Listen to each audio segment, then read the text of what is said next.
following program contains disturbing materials that may not be suitable for some resellers. Viewer discretion is advised.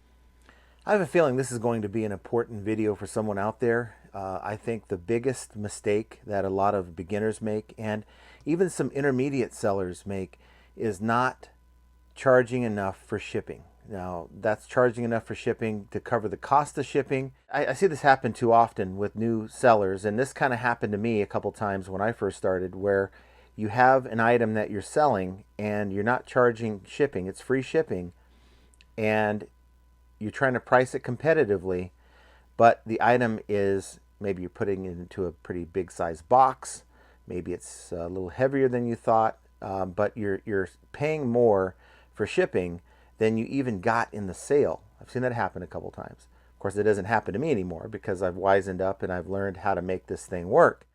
But in this environment with slow sales, I think the goal should be to try to save money in every aspect of your business. And of course, we talk about saving money with sourcing. That should be your number one priority.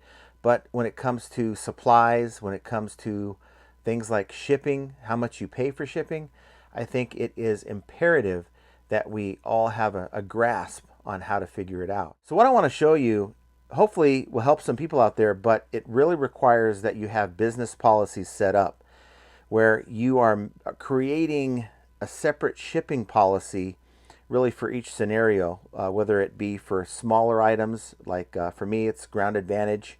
I have a separate shipping policy. I also have a separate shipping policy for media mail. I have a separate shipping policy for FedEx on the packages that are, like you see behind me. And I couldn't imagine doing this without having the ability to set business policies. And I'm not sure if it's tied into whether you have a personal account or if it's a business account, because I've had this like forever, it seems. And so maybe someone can put that down in the comments down below to kind of make me aware of why some people have the ability to set business policies and others don't. But my assumption is it has something to do with your account settings and how you're set up. Maybe it's because you're a personal account, not a business. I don't know. But nonetheless, I digress. What I want to show you guys is a way for you to find out the approximate cost, or at least the worst case scenario, for a given shipping policy that you create. Now, what I generally do is if I have a box, and let's just say, here's this box, by the way. This is the box where the lady wrote refused over the whole box. Okay? She wrote refused on every side because she didn't want to pay for a return label on an item that she bought by mistake. And they got back to me. But let's just say this box for a second. It's a fairly decent sized box. And in the past, I would use FedEx by default because of the weight. This is about, I'd say, 10 pounds. And the box, I believe, is a 15 by 8 by 8. Okay. And so that's how I would do it. But now I'm finding out through the app that with Ground Advantage being so competitive, especially with the introduction of cubic rates that eBay now offers, well, this little, I call it a trick, is a way that while you're building your listing, you can plug in the dimensions and weight of your item, and then you can check the different shipping options to see which one will give the best range. And the lower you can keep the price of that shipping cost, well, the better it is for your bottom line. And if you're charging calculated, it will keep your prices low when someone's doing a search. And this could make a difference between you making the sale and not. Now, if you don't charge anything for shipping, I see a lot of large packages, by the way, large items that are being sold where it's free shipping. I don't know how someone can do that to make it work. I have a 50-pound box with 2 strut assemblies for a Honda Civic. It's about 48, 49 pounds-ish, and I think people are selling that for like $130, $140 free shipping. Wow, that's a heavy box, a big box, and if you're sending it to the other side of the country, that can eat up most of what you've made. And there's really no way to control that unless you're charging calculated shipping. So that's my biggest thing. I'd love to be able to do free shipping, but I don't want to get killed by the cost of that label and have it eat into my profits. I'd rather control what I can do with that package by setting a fixed price and then letting the buyer pay the exact cost. So I just charge an extra dollar on top of the exact cost that I pay eBay for that label. Now, a lot of times I will use FedEx directly. I have a discount negotiated with my local rep here where I save about $5 to $10 as compared to eBay's rates. So for me, it's about comparing eBay's rates off the top of my head. I can deduct $5 and kind of see if FedEx Ground is going to be better than Ground Advantage. So I want to take you over to my phone, and hopefully you guys have the app so you can check it yourself.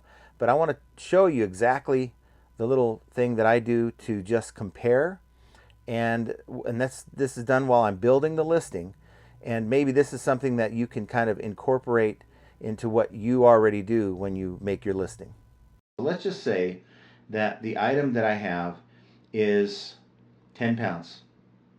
And let's say it's that box that I showed you, that's 15 by 9, 9 by 9. Okay? So I have USPS Ground Advantage selected. Okay, and this is a policy that you have to create. And essentially it is using USPS Ground Advantage with calculated rates plus $1. So when I enter those dimensions in and I click done, you see the range that comes up here.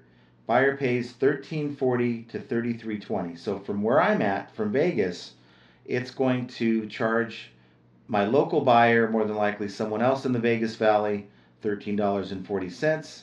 But someone on the other side of the United States, probably somewhere in like Maine or Florida, would pay $33.20. And or, I don't know if this would be Alaska or Hawaii, but I do have those excluded, so I don't think that's picking those states up. Now, on the flip side, if I go back into shipping and I select my calculated FedEx Ground policy, using the same dimensions. Now remember, it was 13 to like 30 something dollars, right? So let's see what it comes up with. It says 1505 to 129.90 for the same package. I didn't change any dimensions.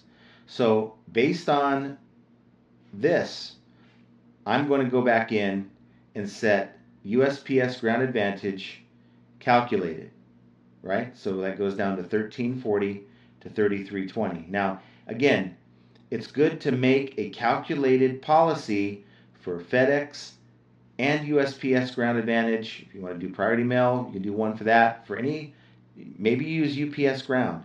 Make one for that and compare, and then choose the one that's going to give you the better range, the lowest range.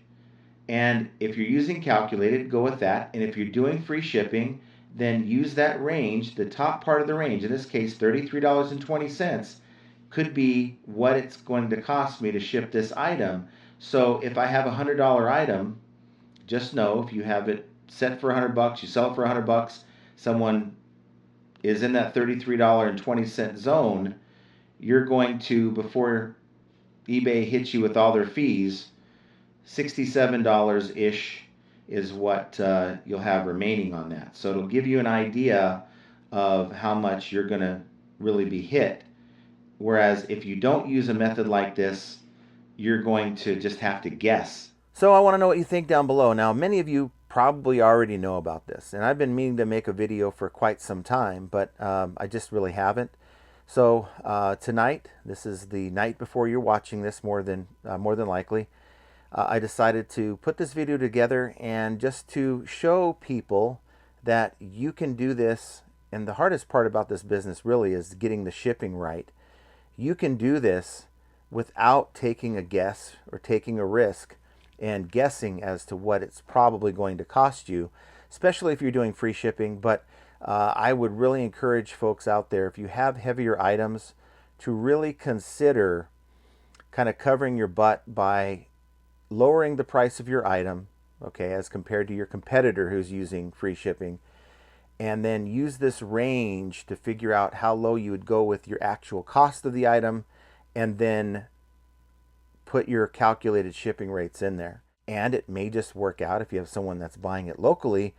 Well, they're going to get a great deal on the item, and they're going to be more apt to buy from you because you're going to be so much lower than the fixed price free shipping competition. And I think right now, not only do we need to save money when we're buying items and with our expenses, but really we need to find ways to undercut our competition.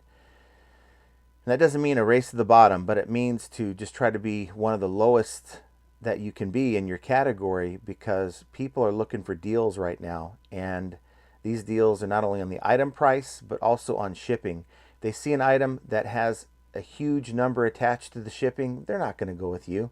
They're going to ask you. Some will reach out and say, why is your shipping so high? And in the world of free shipping, customers, many of them, don't really realize how much it costs to ship these packages. And this is just one trick, I think, that you can utilize to get yourself right so you're not making mistakes. And making mistakes is one example of how, in this business, flipping ain't easy. And I want you to check out one of these videos that Google thinks you're going to like. And in the meantime, have a great rest of your day. Take care, everyone.